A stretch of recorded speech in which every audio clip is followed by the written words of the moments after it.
puso'y may galak. Diyos aming kang pinupuri, hosana sa kaitaasan. Hosana! Hosana! Hosana! Hosana in the highest. Hosana!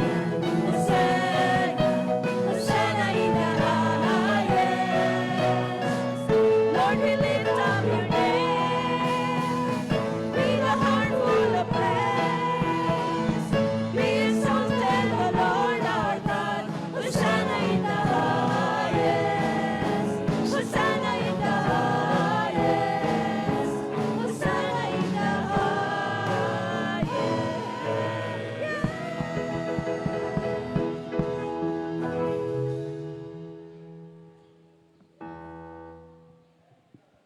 Sa unang pagbasa, ipinahayag ni Propeta Isaias ang ganap na pagtitiwala at katapatan ng lingkod sa Panginoong Diyos sa gitna ng mga pag-uusig at paghihirap. Sinasagisag ng lingkod na ito ang Panginoong Hesus na nagpapalaya sa bansa ng Diyos.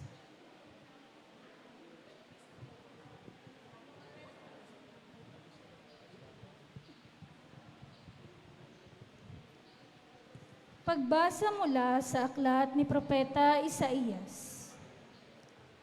Ang makapangyarihang Panginoon ang nagturo sa akin ng sasabihin ko para tulungan ang mahihina.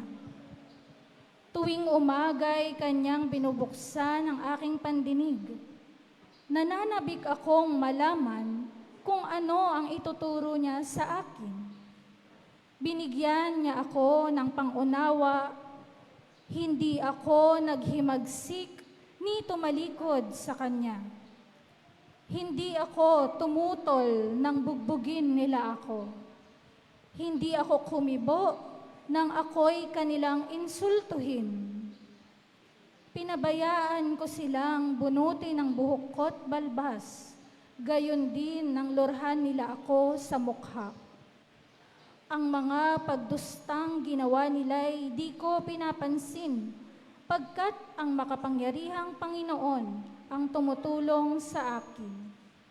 Handa akong magtiis na sampaling parang bato, pagkat aking batid na ang sarili ko'y di mapapahiya.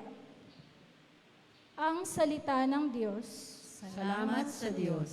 Salmong tugunan, atin pong itugon, Diyos ko, bakit naman ako iyong pinabayaan? Diyos ko, bakit naman ako iyong pinabayaan? Bawat taong makakita'y umiiling nanunukso, palibak na nagtatawat sinasabi ang ganito, nagtiwala siya sa Diyos ngunit hindi siya pansin. Kung talagang minamahal, bakit hindi intindihin? Tugon. Diyos ko, bakit naman ako iyong pinabayaan? May pangkat na mga buhong na aki pumaligid, para akong nasa gitna niyong asong mababangis. Mga kamay ko at paay butas sa pakong matulis. Ang buto ng katawan ko ay mabibilang sa masid. Tugon po. Diyos ko, bakit naman ako iyong pinabayaan? Pinaghahati-hati nila ang damit ko sa katawan. Ang hinubad na tunika, dinaan sa sapalaran. Huwag mo akong ulilahin, huwag talikdan, Panginoon. O aking tagapagligtas, bilisan mo ang pagtulong. Diyos ko, bakit naman ako iyong pinabayaan? Ang lahat ng ginawa mo'y ihahayag ko sa lahat, sa gitna ng kapulungay, pupurihin kitang ganap. Purihin ang Panginoon ng lahat ng kanyang lingkod. Siya'y inyong dakilain, kayong angkan ni Jacob. Ikaw, bayan ng Israel, ay sumamba at maglingkod. Diyos ko, bakit naman ako iyong pinabayaan? Sa ikalawang pagbasa, nagpakababa si Jesus bilang tao at tinanggap ang kamatayan sa krus. Ngunit tinanghal din naman siyang Panginoon ng langit at lupa sa kanyang muling pagkabuhay.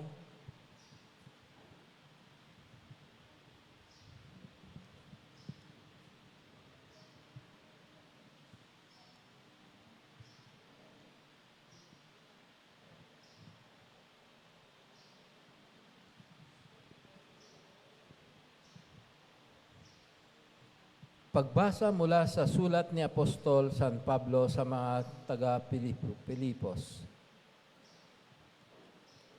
Si Kristo Jesus, bagamat siya'y Diyos, ay hindi nagpilit na manatiling kapantay ng Diyos. Bagkus, hinubad niya ang lahat ng katangian ng pagka-Diyos. Nagkatawang tao at namuhay na isang alipin.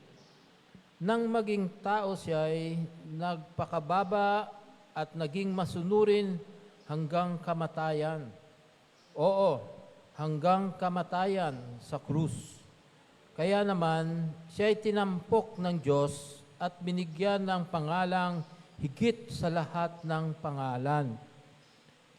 Ano pat ang lahat ng nilalang na nasa langit, nasa lupa, at nasa ilalim ng lupa ay maninikluhod at sasamba sa Kanya at ipapahayag ng lahat na si Hesukristo ang Panginoon sa ikararangal ng Diyos Ama, ang salita ng Diyos. Salamat sa Diyos. Tumayo po ang lahat.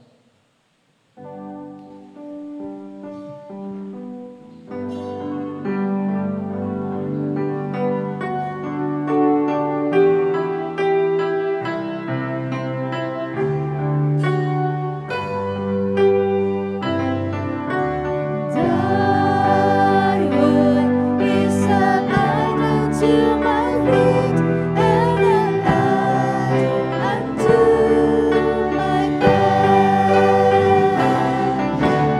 Thy word is a lamp unto my feet and a light unto my path.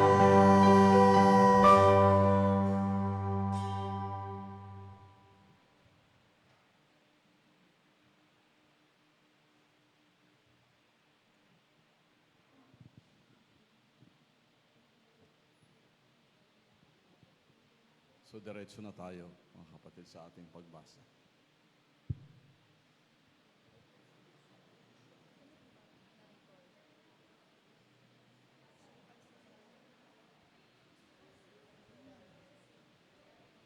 Noong panahong iyon, iniharap si Jesus kay Gobernador Poncio Pilato na nagtanong,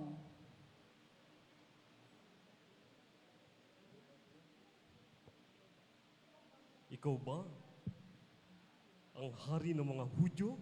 Sumagot si Jesus, Kayo na ang nagsasabi.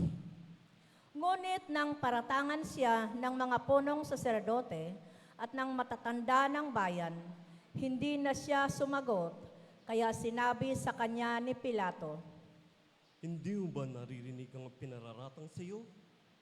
ngunit hindi sumagot si Jesus gaputukman, kaya't nagtaka ang gobernador. Tuwing pista ng Paskwa, kinaugalian na ng gobernador ang magpalaya ng isang bilanggo, sino mang mahiling ng taong bayan. Noon ay may isang kilalang bilanggo na nangangalang Barabas, kaya't nang magkatipon ang mga tao, tinanong sila ni Pilato, Sino ang ibig ninyong palayain ko? Si Barabas o si Jesus na tinatawag na Kristo? Alam ni Pilato na inggit ang nag-udyok sa kanya sa nadalhin sa kanya si Jesus.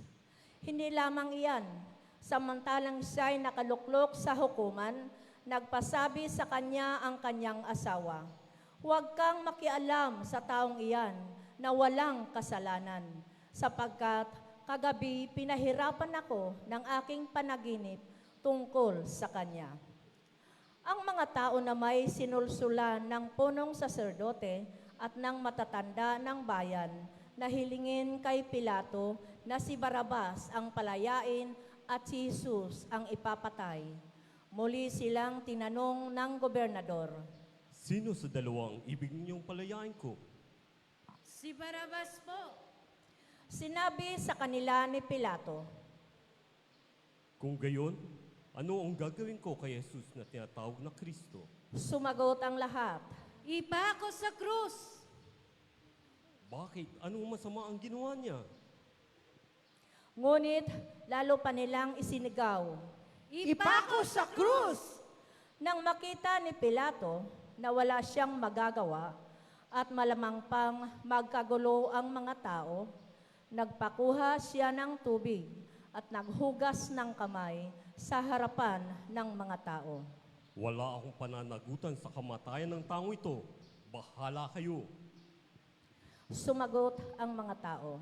Pinanagutan namin at ng aming mga anak ang pagkamatay niya.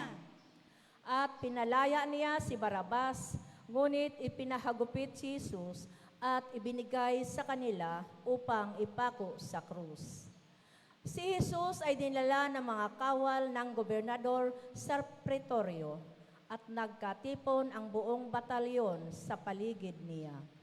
Hinubaran nila siya at sinuutan ng isang balabal na pulang-pula. Naglikaw sila ng halamang matinik at ipinutong sa kanya. Saka ipinaghawak ng isang tambo sa kanyang kanang kamay at palibak siyang niluhod-luhuran at binati. Mabuhay ang hari ng mga Hudyo! Siya'y pinaglulurhan, kinuha nila ang tambo at siya'y pinaghampas sa ulo. At matapos kutyain, kanilang inalisan siya ng balabal, sinuotan ng sariling damit at inilabas upang ipako sa krus. Paglabas nila sa lungsod, kanilang nakita ang isang lalaking nagngangalang Simon, isang taga-Sirene. Pilit nilang ipinapasan sa kanya ang krus ni Jesus.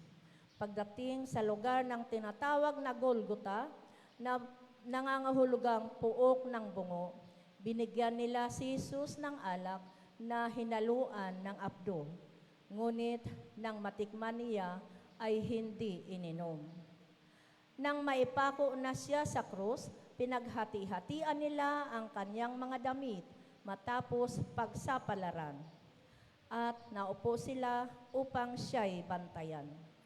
Nakasulat sa kanyang ulunan ang sakdal laban sa kanya. Ito'y si Jesus, ang hari ng mga Hudyo. 2 tulisan ang kasabay niyang ipinako sa krus, isa sa kanan at isa sa kaliwa. Nilibak siya ng mga nagdaraan at tatango-tango pang sinabi, Di ba ikaw ang gigiba ng templo at muli magtatayo nito sa loob ng 3 araw? Iligtas mo ngayon ang iyong sarili. Kung ikaw nga ang anak ng Diyos, bumaba ka sa krus. Kinutya rin siya ng mga punong saserdote at mga eskriba at ng matatanda ng bayan. Sabi nila, Iniligtas ang iba, ngunit ang sarili di mailigtas? Di ba siya ang hari ng Israel? Bumaba lang siya ngayon sa krus. Maniniwala kami sa kanya. Nananalig siya sa Diyos at sinasabi niyang siya ang anak ng Diyos. Iligtas siya ng Diyos kung talagang iniibig siya. at inalipusta rin siya ng mga tulisang ipinakong kasabay niya. Mula sa tanghaling tapat hanggang sa 3 ng hapon ay nagdilim sa buong lupain. Nang mag-3 ng hapon, sumigaw si Jesus. Ile, Ile, lama sabachthani. Ibig sabihin, Diyos ko, bakit mo ako pinabayaan? Narinig ito ng ilan sa mga nakatayo roon at sinabi nila, Tinatawag niya si Elias. agad tumakbo ang isa sa kanila at kumuha ng espongha, tinigmak ng maasim na alak. Inilagay sa dulo ng isang tambo at ipinasipsip kay Jesus. Ngunit sinabi naman ng iba, Hintayin muna, tingnan natin kung darating si Elias upang iligtas siya. muling sumigaw si Jesus at nalagutan ng hininga. Magsiluhod po tayong lahat.